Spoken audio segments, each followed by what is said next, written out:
हमारा test 1, 6 and 8 और chapter 8 हमने स्टार्ट किया हुआ है।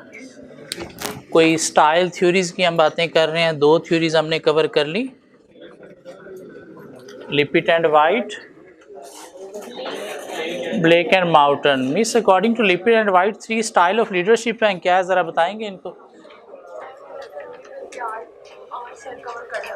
3 स्टाइल ऑफ लीडरशिप। चलिए सिर्फ नाम बता दें। 3 style of leadership. Miss 3 style of leadership क्या है? अथॉरिटेरियन, डेमोक्रेटिक एंड इकोनॉमिक्स पढ़ी हुई है? इकोनॉमिक्स नहीं पढ़ी? पढ़ी हुई है तो ये वर्ड वहाँ पे पढ़ा हुआ है। क्या वर्ड है? Lysis fair. क्या है lysis fair style? Knowledge to do the work, knowledge and skills to do the work,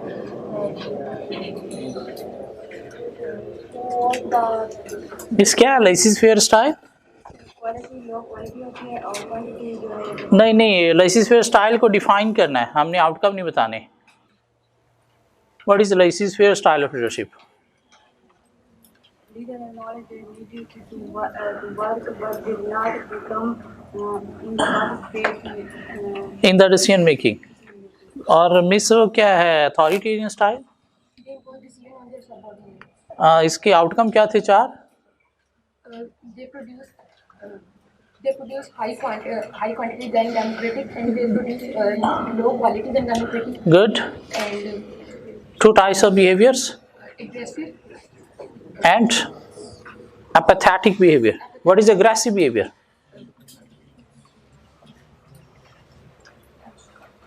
Group members are miss क्या है aggressive behavior? Miss aggressive behavior क्या? Rebellious and demanding from the leader. What is apathetic behavior?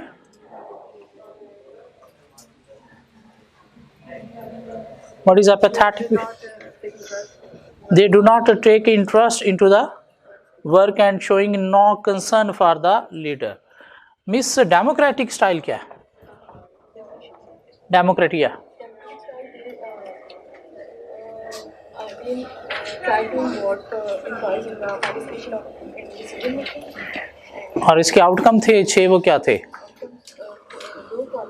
Low quality, low quantity, low quality. Democratic की quality low थी, high quality low quantity, as compare to what? Autocratic leadership team. Okay, Can be independent work when workers can perform work independently without presence of leader. 4th,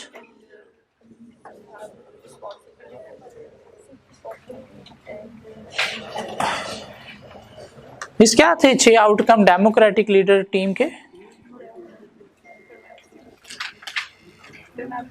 क्यों absent थी? कितने दिन तबीयत ठीक नहीं रहती वीक में? अक्सर नहीं ठीक रहती, वीक में 1-2 दिन ठीक रहती है। कवर कर लूंगी, चलिए टेस्ट में देखेंगे कवर हो रहा है नहीं हो रहा। मिस क्या थे 6 outcome of democratic leader team? their quality was high as compared to autocratic team, but quantity was low, and their performance was brighter, and it had a lot of originality, and relationships were friendly, and they could work independently. And what about moral motivations? Moral was high. Miss lysis fair team के 6 outcome क्या थे? And they were not independent. They couldn't do work independently, good. and their performance was worse, worst performing group, and morale was low. Morale was low. What about relationship? Relationship was poor. Poor relationship. Sir according to Blake and Mouton 2 elements of leadership क्या है? एक है वो consent for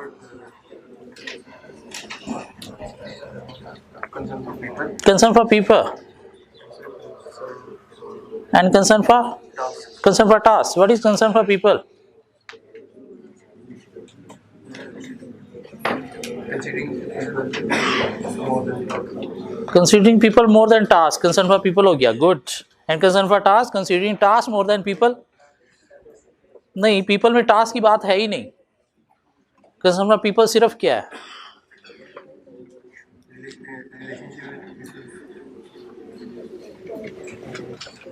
mister क्या था concern for people? Considering people's relationship with the managers and people and No. Proper मुझे चाहिए. Mister, what is concern for people? Commitment? Relationship with employees, subordinates, okay? Or? No.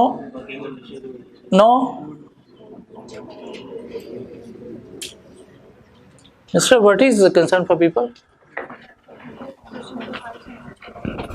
Concern for people? Yeah? Concern for people?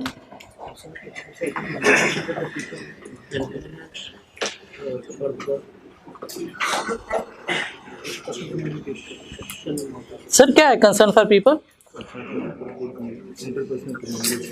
Interpersonal communication. Yeah, relationship. Okay.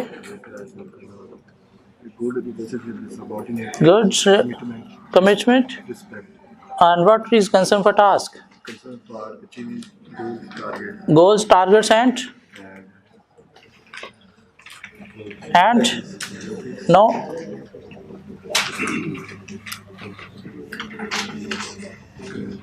Sir क्या था concern for task? क्यों absent थे? बीमार था. क्या हुआ? बीमार था बस. क्या हुआ? क्या था? गला खराब हो गया. अभी तो ठीक चल रहा है. अच्छा जुकाम था वो भी ठीक हो गया. गला भी ठीक हो गया एक दिन में. हाँ वो जादुई दवाई हमें भी बता दे. अभी भी है. अच्छा तो आज छुट्टी क्यों नहीं की फिर? थोड़ी बेहतर थी. अच्छा यार टेस्ट देने आया तो ये भी कह सकते हैं. मैं टेस्ट भी देना चाह रहा था आज. हाँ बहुत कमिटेड हूँ मैं स्टडी के साथ. वैसे कभी कभार छुट्टी वीक में 1-2 करता हूँ, ज़्यादा नहीं. अल्हम्दुलिल्लाह 1-2 ही होती हैं. What is concern for task? What is concern for task? कल थे आप क्लास में? ब्लेक एंड माउंटेन थ्योरी हमने पढ़ी कल. What is concern for task?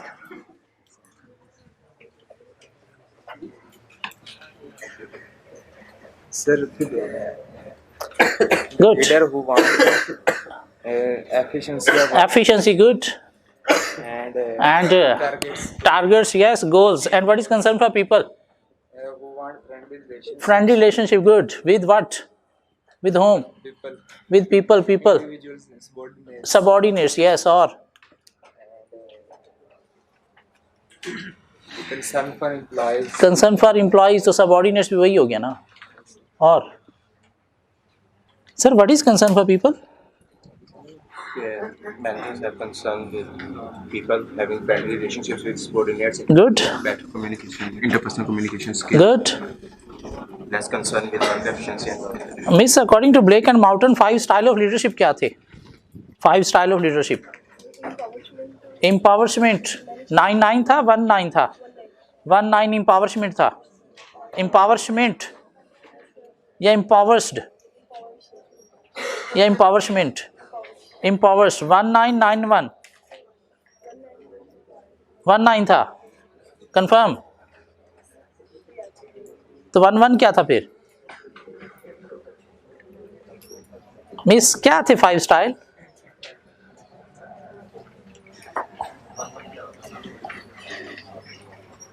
Miss 5 style क्या थे? कंट्री क्लब 9-9 या 9-1? 1-9 कंट्री क्लब था. Sure? Confirm?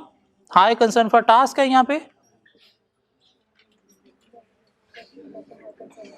High concern for people है, लो कंसर्न फॉर टास्क है.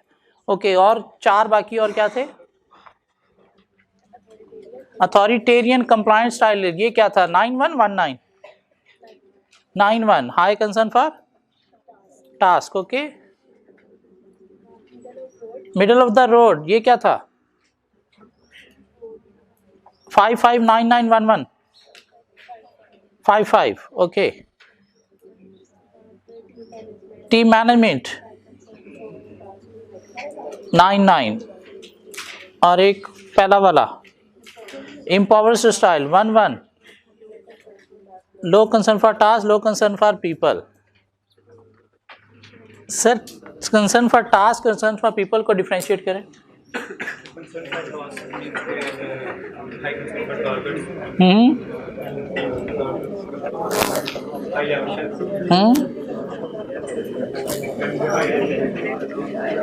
इस 5 स्टाइल के नाम दें according to Blake and Mouton.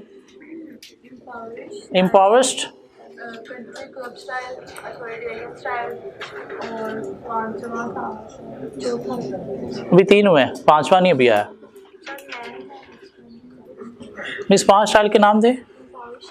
country club, authoritarian style, middle of the road organization, middle of the road organization, team management. Team management, इसमें से 91 क्या था? 9 था authoritarian style. 91 अथॉरिटेरियन स्टाइल, तो 55 क्या था? ओके चलिए वापस आगे की तीसरी हमें स्टाइल थ्योरी मिली, Tannenbaum and Schmidt.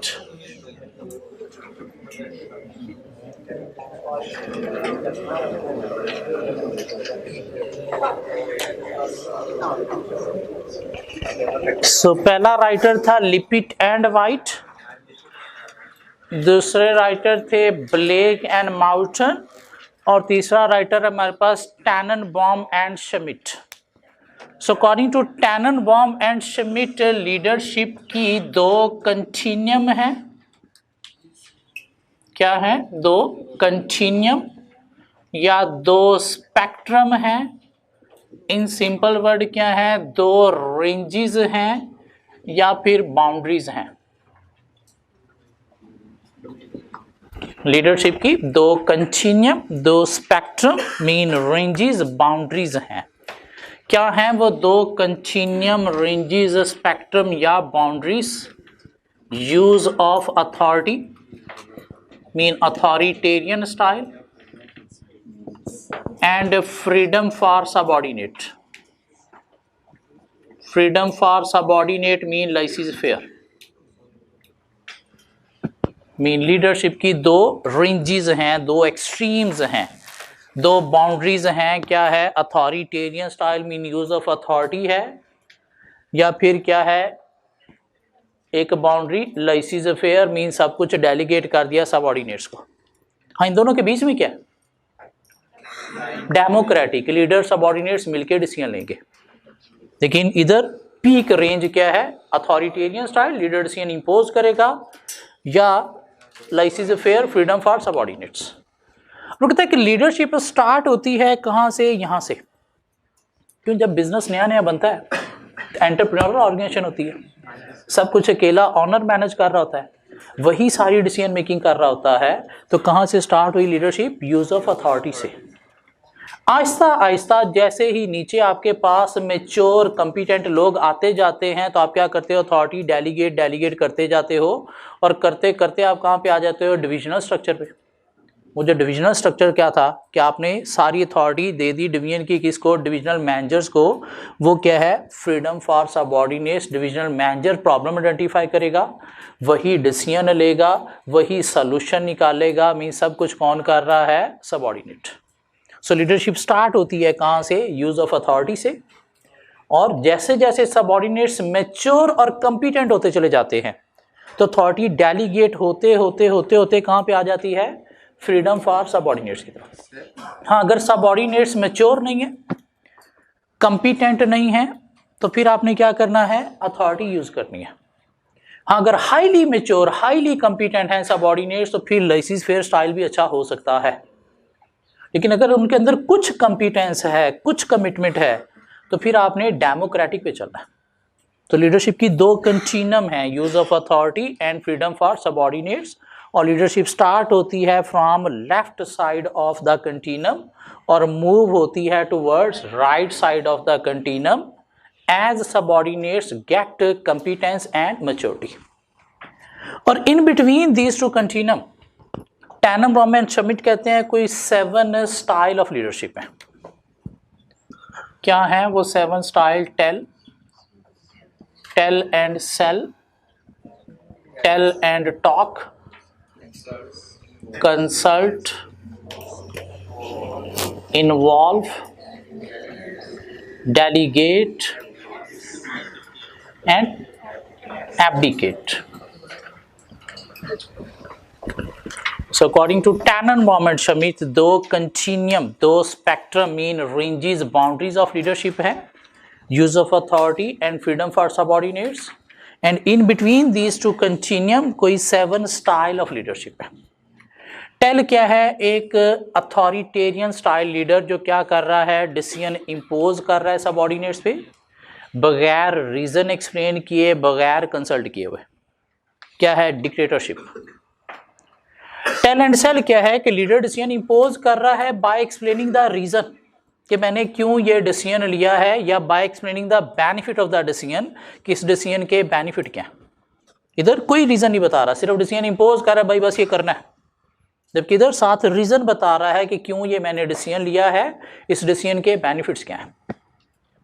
Tell and talk क्या है कि लीडर डिसीजन इम्पोज कर रहा है बाय एक्सप्लेनिंग रीजन बेनिफिट और साथ अलाउ कर रहा है क्वेश्चन आंसरिंग फ्रॉम सबऑर्डिनेट्स भी। मीन अगर सबऑर्डिनेट्स के दिमाग में कोई मसला है तो क्वेश्चन आंसरिंग के थ्रू पूछ सकते हैं। मीन इसमें वन वे कम्युनिकेशन, इसमें भी वन वे कम्युनिकेशन, लेकिन इसमें क्या है? 2 वे कम्युनिकेशन। मीन सबऑर्डिनेट्स चाहें तो क्वेश्चनिंग आंसरिंग भी कर सकते हैं, लेकिन तीनों में डिसीजन कौन डिसाइड कर रहा है? लीडर ही कर रहा है। कंसल्ट क्या है कि लीडर डिसाइड कर रहा है, लेकिन कैसे डिसाइड कर रहा है? एक प्रोविजनल डिसीजन। कौन सा decision? Provisional decision. Provisional decision का मतलब क्या है? Which is not finalised. Mean एक प्रोविजनल डिसीजन पहले सबऑर्डिनेट्स को आके प्रेजेंट करेगा, उसके ऊपर आइडियाज लेगा, व्यूज लेगा और उसके बाद फाइनलाइज करेगा अपने डिसीजन को। डिसाइड लीडर ही कर रहा है, लेकिन सबऑर्डिनेट्स के साथ कंसल्ट करते हुए। मीन अपना डिसीजन सबऑर्डिनेट्स को बता के उसके अगेंस्ट व्यूज आइडियाज लेके he might change his decision, तो अपना डिसीजन चेंज करके भी फाइनलाइज कर सकता है। सो इन चारों में डिसीजन कौन ले रहा है? लीडर। टेल में इम्पोज कर रहा है, टेल एंड सेल में रीजन एक्सप्लेन करते हुए, बेनिफिट एक्सप्लेन करते हुए, टेल एंड टॉक में रीजन बेनिफिट एक्सप्लेन करने के साथ questioning answering mean 2 way communication, और कंसल्ट में बिफोर फाइनलाइजिंग व्यूज ले रहा है, आइडियाज ले रहा है, कंसल्ट कर रहा है सबऑर्डिनेट्स को। इन्वॉल्व क्या है? पार्टिसिपेटिव मैनेजमेंट, डेमोक्रेटिक स्टाइल के लीडर सबऑर्डिनेट्स को इन्वॉल्व कर रहा है इनटू डिसीजन मेकिंग कि ये मसला है, ये मैंने सोल्यूशन निकाले हैं, तो आओ हम मिलके इनके अंदर से कोई एक सोल्यूशन चूज करें। Democratic participative. डेलीगेट क्या है कि लीडर ने आके प्रॉब्लम एक्सप्लेन की सबऑर्डिनेट्स को, कुछ बाउंड्रीज डिफाइन की और सबऑर्डिनेट्स को कहा कि आप डिसाइड करो मसले को कैसे रिजॉल्व करना है। Mean decision making authority power delegate कर दी सबऑर्डिनेट्स को, लेकिन प्रॉब्लम लीडर आइडेंटिफाई करके दे रहा है, हाँ डिसीजन सबऑर्डिनेट्स लेंगे। मीन लीडरशिप बिल्कुल खत्म नहीं हुई। एब्डिकेट क्या है? लाइसीज अफेयर कि लीडर ने सब कुछ डेलीगेट कर दिया सबऑर्डिनेट्स को। Subordinates have to identify the problem, they have to identify the solution and make a decision to resolve that problem. Leadership बिल्कुल खत्म। मीन लीडर टांग पे टांग रख के सो गया कहीं पे, सबऑर्डिनेट्स को सब कुछ करना है, उन्होंने प्रॉब्लम आइडेंटिफाई करनी है, उन्होंने सॉल्यूशन देखने और उन्होंने डिसाइड करना है। डेलीगेट और एब्डिकेट में डिफरेंस क्या है? डिसीजन दोनों में सबऑर्डिनेट्स ले रहे हैं, लेकिन डेलीगेट में लीडर प्रॉब्लम आइडेंटिफाई करके दे रहा है, इधर प्रॉब्लम भी सबऑर्डिनेट्स ने आइडेंटिफाई करनी है। So according to Tannenbaum and Schmidt, leadership की 2 कंटिन्यूम, 2 स्पेक्ट्रम मीन रेंजेस या बाउंड्रीज हैं कि लीडरशिप स्टार्ट होती है कहाँ से? यूज़ ऑफ अथॉरिटी से। क्यों? जब छोटा बिजनेस होता है तो सारे डिसीजन लीडर ही लेके इम्पोज करता है, ऑनर ही लेता है, और जैसे जैसे नीचे सबऑर्डिनेट्स मैच्योर कॉम्पिटेंट होते चले जाएं तो decision making authority power delegate होते होते किस तरफ आ जाती है? Freedom for subordinates mean abdicate laissez faire. यहाँ पे क्या था, कोई कंपिटेंस कमिटमेंट नहीं है सबऑर्डिनेट्स में, तो इसलिए डिसीजन लीडर डिसाइड कर रहा है। इधर हाई कंपिटेंस हाई कमिटमेंट है, तो इसलिए ये स्टाइल अच्छे हैं। अगर कंपिटेंस कमिटमेंट नहीं है सबऑर्डिनेट्स में, तो फिर ये स्टाइल बुरे हैं। इधर क्या थी, कुछ कंपिटेंस कुछ कमिटमेंट थी, तो इसलिए लीडर सबऑर्डिनेट सब मिलके डिसीजन ले रहे हैं। हम पढ़ते हैं on page 126। So Tannenbaum and Schmidt, they didn't argue that one style was the best. According to Lippitt and White, democratic style अच्छा था। According to Blake and Moulton, team management अच्छा था। इनके अकॉर्डिंगली सारे ही अच्छे हैं, मीन इन्होंने नहीं बताया कि कौन सा स्टाइल अच्छा है। Instead, they suggested that leaders might start with one style, an authoritarian and autocratic, and then change their style towards more delegation of authority to subordinates as the group members gain experience and become more mature. And elements of leadership, they argued that providing leadership has two main elements: use of authority and freedom for subordinates. Leadership continuum, spectrum, ranges, boundaries. They described the balance between using authority and allowing freedom to subordinates as a continuum or spectrum in ranges, boundaries and leadership के दो. The balance can range from strict authoritarian leadership at one end of the continuum to delegation of virtually all the decision-making responsibility, laissez-faire or abdicate at the other end. Over time, a leader's style move from left of the continuum, left पे क्या है, use of authority, towards right hand side because managers or leaders delegate authority and ask the team to make decision according to the level of their ability and maturity. So leaders retain responsibility for the decision, action and performance of his subordinates. mean leader को सब कुछ delegate करना ये अच्छी चीज़ नहीं है, इसको खुद भी involve होना चाहिए। इसलिए laissez-faire स्टाइल भी अच्छा नहीं है और यहाँ पे abdicate भी अच्छा नहीं है। abdicate से ज़्यादा बेस्ट क्या है, डेलीगेट, कि एटलीस्ट लीडर को प्रॉब्लम खुद से आइडेंटिफाई करनी है, थोड़ा खुद इन्वॉल्व होना है। So levels of delegation freedom, इनको स्टाइल या लेवल्स का नाम भी दिया जाता है। लेवल्स ऑफ लीडरशिप हैं ये 7। Tell the manager take the decision and announces his decision to the team. Tell and sell the manager takes the decision but then sell his decision to the group. Sell mean लोगों को willing करना, कैसे, benefits explain करके या reason explain करके। He explain the reason for the decision emphasizing the benefits for them. And tell and talk, the manager takes the decision, present his decision to the team with the background idea, mean reason क्या थी, क्यों मैंने ये decision लिया, that led to the decision, and then invite questions. This makes it easier for the team to understand the decision and agree with it, and to understand the issues involved and the implications of the decision. Implication mean issues क्या थे, क्या मसला है, क्यों ये decision लिया गया, तो subordinates को clarity होगी through talk.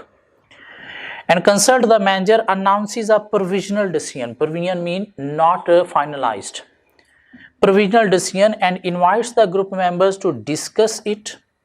The manager then takes into consideration the views of the team members and may change his decision. The team members therefore have some influence over the decision. हाँ, decide leader ही करेगा, लेकिन team members अपने views दे सकते हैं. Involve the manager, present problem to the team, suggesting some options. He asks for suggestions about what should be done. In problem solution लेके आ गया subordinates के पास, और सबऑर्डिनेट्स और मैनेजर मिल के डिसाइड करेंगे सोल्यूशन के क्या हमें चूज करना चाहिए। He then decide, the team members are therefore closely involved in decision. This style is appropriate when team has a high level of knowledge and experience. क्यों, अगर नॉलेज एक्सपीरियंस नहीं है तो गधों को डिसीजन मेकिंग में इन्वॉल्व करने से टाइम वेस्टिंग होगी, कोई फायदा नहीं होगा। सो इन्वॉल्व स्टाइल अच्छा है कब, when subordinates have high level of knowledge and experience. Delegate, the manager explain the situation to the team, mean मसला बताया। Defines the parameters, define क्या भाई, boundaries क्या है, आपकी limits क्या है जिसके अंदर आपने decision लेना है, and ask the team to decide. The manager therefore delegate the decision making entirely within the stated limits. This leadership style is require a maturity. Mean delegate का बच्चा है जब subordinates में high maturity है. Maturity mean commitment है, loyalty है. And abdicate, the managers allow the team to identify the problem, develop options, make a decision. Mean subordinates ने ही problem identify करनी है, उन्होंने ही ऑप्शंस देखनी है, उन्होंने ही डिसाइड करना है and develop action plan for a solution, और उसके बाद उसका सोल्यूशन निकालना है with in the stated limit of his on authority. Mean अपनी अपनी बाउंड्रीज के अंदर. मीन जो डिविजनल मैनेजर है उसने अपनी डिवीजन से रिलेटेड ही सारे काम करने हैं, दूसरी डिवीजन को नहीं देखना. सो एग्जामिनर ने पास में एक दफ़ा टेस्ट किया 6 नंबर के लिए कि आप कोई से 6 style of leadership according to Tannenbaum and Schmidt explain कर दें और बताएं कि इन्वॉल्व और डेलीगेट कब इफेक्टिव है. इन्वॉल्व कब इफेक्टिव है? When subordinates have a high knowledge and experience. और डेलीगेट कब इफेक्टिव है? When subordinates have high maturity, i.e. Commitment and loyalty. Commitment and loyalty. अच्छा स्टाइल कौन सा इनमें से? सारे अच्छे हैं, सारे अच्छे हैं. डिपेंड करता है सबऑर्डिनेट्स की मैच्योरिटी, एक्सपीरियंस, नॉलेज पे. अगर लैक करते हैं नॉलेज, एक्सपीरियंस, मैच्योरिटी तो फिर tell and sell, tell and talk अच्छे हैं. इनमें से ज़्यादा अच्छा कौन सा है? Tell and talk. Tell and talk कि आप रीज़न बेनिफिट एक्सप्लेन करो, एटलीस्ट उन्हें अलाउ करो अगर कोई क्वेश्चनिंग है तो कर सके कि उससे विलिंगनेस ज़्यादा अचीव होगी. अगर आप इम्पोज कर रहे हो डिसीजन टेल तो ये अच्छा स्टाइल नहीं है, क्यों? इससे मोटिवेशन नहीं आएगी. टेल एंड सेल से भी शायद इतनी मोटिवेशन नहीं आएगी, क्यों? आप 1 वे कम्युनिकेशन कर रहे हो, 2 वे कम्युनिकेशन नहीं कर रहे. हाँ, अगर सबऑर्डिनेट्स के अंदर वेरिएबल मैच्योरिटी, नॉलेज, एक्सपीरियंस है तो फिर कंसल्ट या इन्वॉल्व अच्छे हैं. वेरिएबल नॉलेज, एक्सपीरियंस है तो फिर कंसल्ट या इन्वॉल्व भी अच्छे हैं. लेकिन अगर हाई कंपिटेंस, हाई मैच्योरिटी है तो फिर डेलीगेट भी अच्छा है. सो क्या लर्न करना है हमने इसकी थ्योरी से? 2 कंटिन्यूम के नाम हमें पता होने चाहिए, use of authority and freedom for subordinates, और हमें ये 7 स्टाइल्स जो हैं वो डिफाइन करने आने चाहिए. सब ये काम कर दे, मुझे प्लीज़ ये 7 स्टाइल अभी लर्न करके लिख दें राइट नाउ, क्योंकि ये 7 स्टाइल अगर लर्न हो गए तो आगे वाली सारी थ्योरीज हमारे लिए आसान हो गई. अगर ये स्टाइल हम डिफ्रेंशिएट नहीं कर सके तो आगे वाली थ्योरीज आसान नहीं होंगी. और इनको कोशिश करना इसी सीक्वेंस में ही लर्न करना है. टेल के बाद टेल एंड सेल आएगा, कंसल्ट नहीं आएगा. टेल एंड सेल के बाद कंसल्ट नहीं, टेल एंड टॉक आएगा, फिर कंसल्ट, फिर इन्वॉल्व, डेलीगेट एंड एब्डिकेट. सो पहले आप 2-2 लाइनें छोड़ के साथ हेडिंग लिखें, उससे दिमाग में एक मैसेज आएगा कि अब हमें ये करना है. उसके बाद 3-3 स्टाइल को लर्न करके छाप दें.